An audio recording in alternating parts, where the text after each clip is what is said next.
पे थे, गांजा भी पीता है। मेरे को बोल के धमकी दिखा रहा है कि तू बात कराओगी तो मेरे को देखना। बात कराओ। राधे राधे गुरुजी। क्या नाम है आपका? हिमांशु। हिमांशु।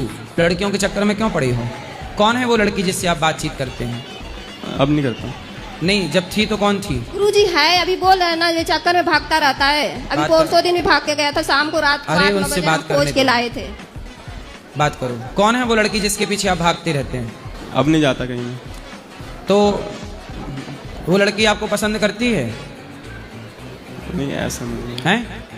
शादी करना है उससे? बताओ, शादी करोगे कि केवल टाइम पास कर रहे हो उस लड़की के साथ?